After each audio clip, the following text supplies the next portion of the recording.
Hey everyone, welcome. Today, we're going to pull back the curtain on something called sorting algorithms. Now, that might sound a little technical, but trust me, they are the invisible force that brings order to the chaos of our digital lives. I mean, think about your music library, your social media feed. Sorting is absolutely everywhere. So let's figure out how it all works. Have you ever really thought about that?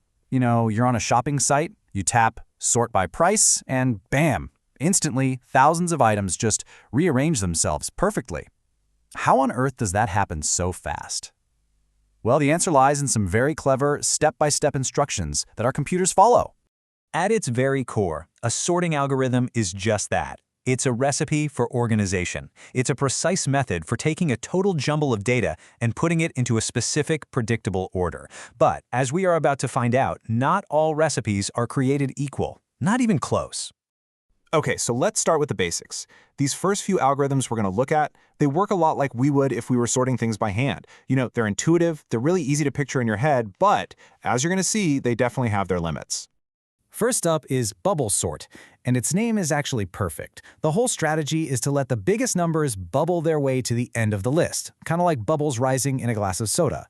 It does this by just repeatedly comparing two items right next to each other and swapping them if they're in the wrong order. So the logic here is really simple. We start at the beginning. Is 9 bigger than 5? Yep, so we swap them. Then we just slide over to the next pair. Is 9 bigger than 8? Yes, again, swap. You can literally see the number 9 starting to bubble its way over to the right. In this slide here shows you what happens after one full pass through the list. After comparing every single pair all the way down the line, the number 9, which is our biggest value, is now locked into its final sorted spot at the very end. Then, the whole process just starts over for the remaining unsorted numbers. So here's the most crucial point. Bubble sort is simple, for sure, but it is slow. Its performance is what we call O of n squared, or big O of n squared. All that really means is, for a list of n items, it has to do roughly n passes, and in each of those passes, it does about n comparisons.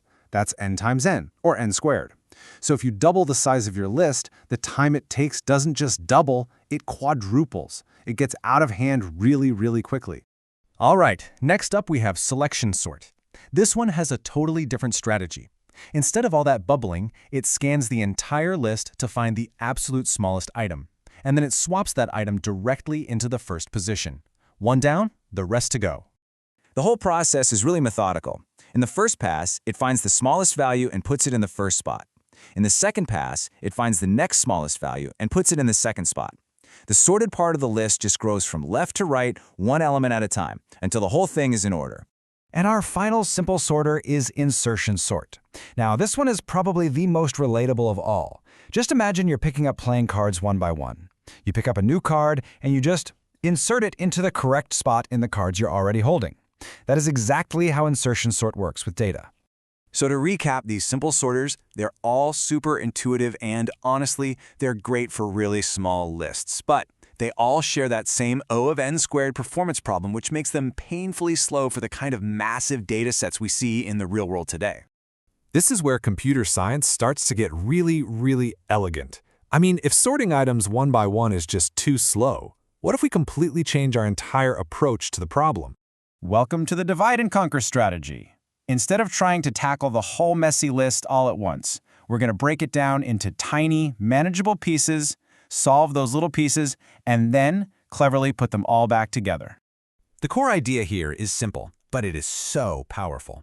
A huge, complex sorting problem becomes a whole series of tiny, super simple sorting problems. And it turns out that solving a million tiny problems is often way, way faster than solving one enormous one. So check this out. This is merge sort in action. As you can see, the list is just split in half, again and again and again, until we're left with a bunch of single items, which are, by definition already sorted. Then the magic happens. It carefully merges these small sorted lists back together, making sure to keep the sorted order each step until you're left with one final, perfectly sorted list. And then there's quicksort. This one picks an element, any element, and calls it a pivot. In this case, it's the number 100.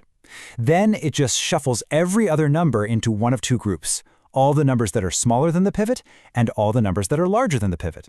And just like that, you have two smaller sorting problems to solve. You just repeat the process on those new smaller lists. It is incredibly fast on average. So we have our simple sorters and we have our divide and conquer sorters. But how much faster are they, really? Let's actually put some numbers to it.